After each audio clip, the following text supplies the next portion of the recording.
lancer la ventilation. 1, 2, 3. À la maternité du CHU d'Angers, qui opère sans danger, des sages-femmes sont en train de réanimer un bébé pas comme les autres. Il s'agit en fait d'un mannequin ultra perfectionné, piloté par ordinateur et qui réagit comme un vrai bébé. Ça fait combien de temps? 2,59. Je vais augmenter l'oxygène. Ce bébé de haute technologie est un mannequin d'entraînement. Jamais la première fois sur un patient. C'est désormais la devise de nombreux médecins à travers le monde. Grâce à la technologie, ces mannequins répondent comme de vrais patients. Il peut transpirer. Il existe même des organes hyper sophistiqués qui réagissent à l'administration de médicaments. On va avoir besoin de fentanyl. Une révolution dans l'apprentissage de la médecine qui séduit de plus en plus de pays. On aurait besoin de quelqu'un en salle. Retour à la maternité. Selon un scénario écrit à l'avance, le nourrisson a fait un arrêt cardiaque. Les sages-femmes n'ont que quelques minutes pour le réanimer. 1, 2, 3, souffle. Tout est filmé et retransmis en direct à des formateurs qui scrutent tous les faits et gestes des étudiantes. Parmi eux, le professeur Jean-Claude Grandry, anesthésiste et précurseur de la simulation en France. Pour l'instant, ça se passe pas trop mal, puisque les gestes techniques sont faits de façon efficace. Encore 5 secondes. Ces scénarios-là sont ceux qui arrivent pas tous les jours, mais presque, hein, et qu'ils reflètent tout à fait la réalité. Et d'ailleurs, les scénarios sont souvent pris à partir de cas cliniques réels. L'exercice permet à des étudiants en médecine de se former et de pouvoir se tromper sans risque pour le patient. Grâce au mannequin, le malade n'est plus un cobaye. On fait attention à ce qu'on appelle les paramètres techniques, l'intubation trachéale, la mise en place éventuelle d'une voie veineuse, et puis tout ce qui est non technique, c'est-à-dire la communication, l'appel à l'aide. Connecté à un ordinateur et bourré de capteurs, le mannequin envoie des données aux formatrices, comme le rythme cardiaque ou la respiration. Les formatrices contrôlent à distance le mannequin. Elles peuvent par exemple décider de faire repartir le cœur si elles jugent que les soins ont été faits correctement. On peut faire évoluer le scénario, c'est d'ailleurs ça l'idée de la simulation, c'est qu'on est en interactivité et qu'au fur et à mesure des gestes qui sont prodigués au bébé, nous, on va pouvoir faire en sorte que le mannequin interagisse avec les apprenants et que les apprenants interagissent avec le mannequin. C'est bon, vas-y. Merci. Eh ben bravo, fin du scénario, mesdames. Toutes les sages-femmes en formation à Angers viendront 2 fois au cours de leurs études faire des exercices de simulation. On a réussi avec l'équipe à le sauver. C'est rassurant ce qu'on se dit après quand on sera sur le terrain avec un vrai bébé, on sera capable de mieux le faire et puis on sera plus à l'aise. Même si on sera toujours stressé, on sera plus rassuré. Le scénario a duré une dizaine de minutes. Il est temps maintenant de passer à l'une des étapes les plus importantes de la simulation, le débriefing. Les étudiantes visionnent le film de leur exercice et font leur autocritique. Je suis mal positionnée. Ouais, J'essaye de me reculer un peu. Ouais, c'est ça. Et ça, je sais pas ce qui se passe, je sais pas pourquoi, mais c'est pas une position naturelle. L'objectif, c'est pas forcément d'être positif. Bien sûr qu'il faut rester bienveillant et qu'il faut que les gens qui sortent d'une séance de simulation ne sortent pas avec l'impression qu'ils ne savent rien faire ou qu'ils n'apprendront jamais rien. Mais il faut aussi pouvoir faire remarquer ce qui aurait pu être différent dans la prise en charge qu'ils ont proposée. Le professeur Grandry est l'auteur d'un rapport sur la simulation en France. Il se bat pour imposer cette pratique en médecine, lui qui aurait tellement aimé en bénéficier lors de ses études. Je me souviens tout particulièrement d'un épisode d'un accouchement dans l'ambulance. Et là, vous avez un petit moment de panique quand vous n'avez pas du tout l'expérience de l'accouchement. Fort heureusement, là encore, ça s'est bien passé, mais ça aurait pu mal se passer. Et là, je crois que j'ai eu de la chance. Tout le monde, peut-être, n'a pas cette chance. Et vraiment, c'est pour ça que je suis aussi sans doute très sensible à la simulation. La simulation connaît un développement important ces dernières années. Pourtant, cette pratique ne date pas d'hier. Et l'une des pionnières en la matière est française. On a un exemple fameux de simulation avec Madame Ducoudray, sage-femme à l'époque de Louis XIV, qui a, grâce à un simulateur qu'elle a élaboré, un mannequin, elle a permis de sauver un grand nombre d'enfants à l'époque où la mortalité néonatale et maternelle était très importante.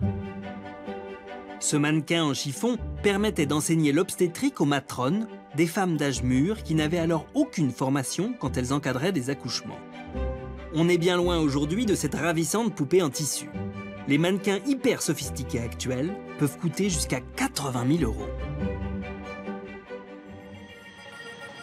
L'un des leaders du marché européen se trouve à Stavanger, en Norvège. « 400 personnes bien réelles travaillent chaque jour au façonnage et à la vérification des mannequins d'entraînement. Visite de l'unité de production avec Suzanne Shea, directrice de gamme qui connaît tous les secrets du bébé mannequin. À l'intérieur du mannequin, les voies respiratoires du bébé sont très réalistes avec la langue et tout le reste. Il y a une bifurcation pour les poumons et là, un tube qui descend dans l'estomac. Et ça, c'est l'électronique. On a des haut-parleurs où vous pouvez entendre les sons provenant du cœur et des poumons. Et le bébé peut pleurer et parler. Oh, tout va bien, tout va bien. Dans la famille des mannequins, on trouve également l'adulte. Une fois débarrassé de sa peau, il dévoile toutes les technologies qui lui permettent d'imiter le corps humain. Il y a un ordinateur à l'intérieur qui simule toute la physiologie. Tous ces tubes et cette technologie représentent des parties de notre corps. Ces tubes servent à transporter les fluides. Ce tube rouge est pour le sang. Ces tubes bleus servent à transporter les liquides transparents jusqu'au visage. Le mannequin peut ainsi simuler tous les symptômes que peuvent rencontrer les médecins, exactement comme dans la vraie vie. De quoi les aider à établir un diagnostic.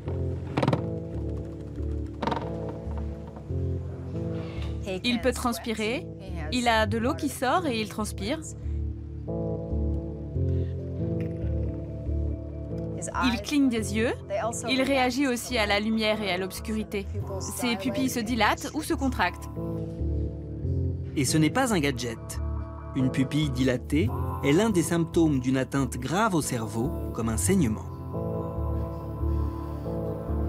Le cœur du mannequin est représenté par un ressort bardé de capteurs pour apprendre à faire correctement un massage cardiaque. Il y a des capteurs qui se trouvent entre ces deux plaques et qui mesurent des choses comme la position des mains. Nous enregistrons les données, elles nous disent à quelle vitesse vous allez et si vous appuyez assez fort sur le mannequin. Une fois assemblé, le mannequin pèse près de 40 kg. Chaque année, plus de 1000 d'entre eux sortent de l'usine. Pour les mettre au point, il faut compter environ 3 ans de recherche et développement. Nous avons travaillé en étroite collaboration avec des médecins et nous leur avons demandé quelles sont les fonctions que vous aimeriez trouver sur le mannequin, celles qui sont vraiment importantes. Ensuite, on est allé voir les ingénieurs et on leur a dit « Voilà, c'est ça que les médecins et les clients veulent. Comment faire ça avec des fils électriques et du plastique ?» L'aspect esthétique du mannequin est également primordial. L'enveloppe corporelle est réalisée avec un matériau dont la recette est gardée secrète. La peau, elle, doit apparaître souple et douce, comme en réalité. Plus les mannequins semblent réels à l'aspect et au toucher, plus c'est facile pour les étudiants de s'immerger dans la situation décrite par le scénario. Voici l'un des éléments qu'on fabrique pour notre bébé mannequin. On retrouve ici la vocation originelle de l'entreprise qui, dans les années 40, fabriquait des poupées avant de se lancer dans les mannequins de secourisme en 1950.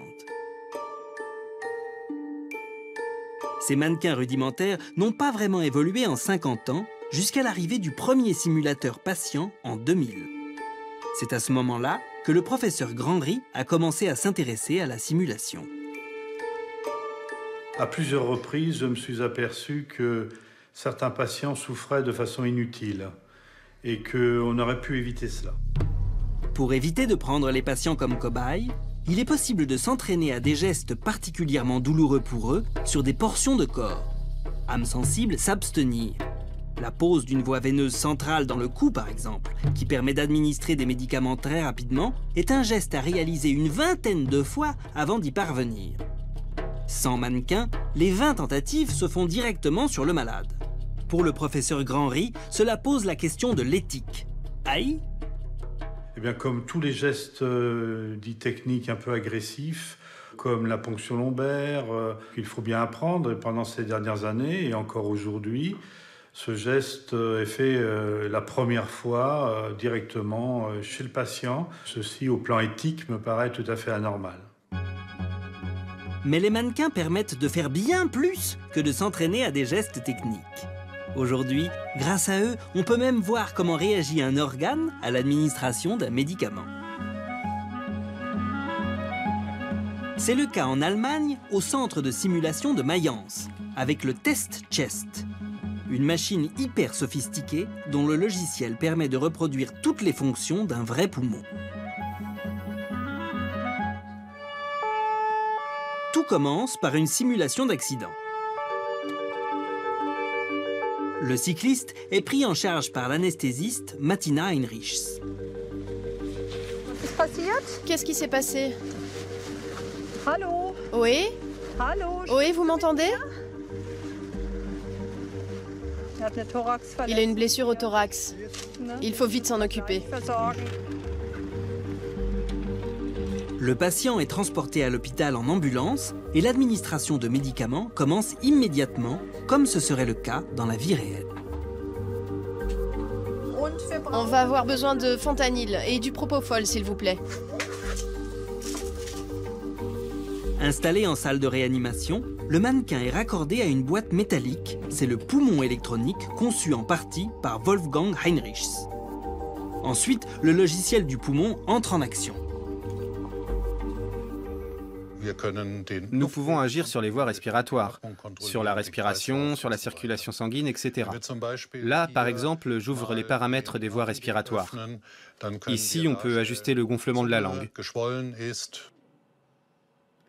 Le médicament donné et la quantité sont communiqués au logiciel et le mannequin réagit en conséquence.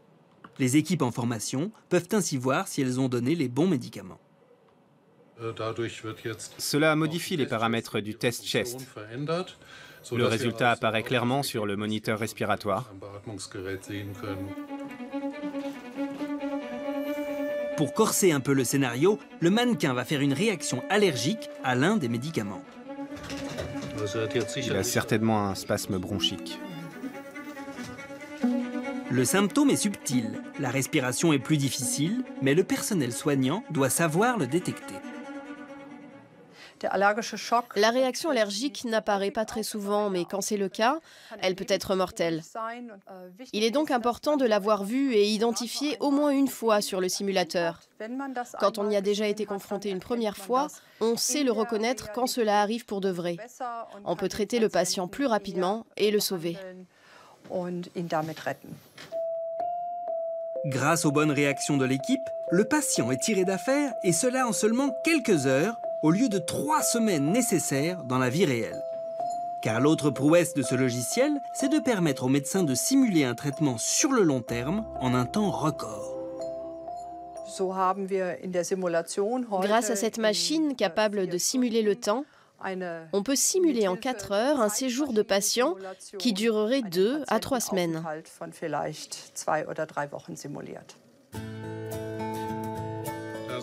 Monsieur Sander, il faut ouvrir les yeux. Bonjour. L'utilisation de plus en plus généralisée des mannequins va permettre davantage de sécurité pour les patients. On estime déjà à 2 millions le nombre de personnes sauvées uniquement grâce aux mannequins de réanimation cardiaque.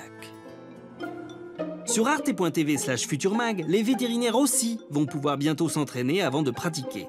Grâce à l'université de Cornell aux États-Unis, qui a développé le robot Fluffy, le premier prototype de chien robot pour les apprentis vétérinaires. Une bonne nouvelle pour nos amis les bêtes. Waf!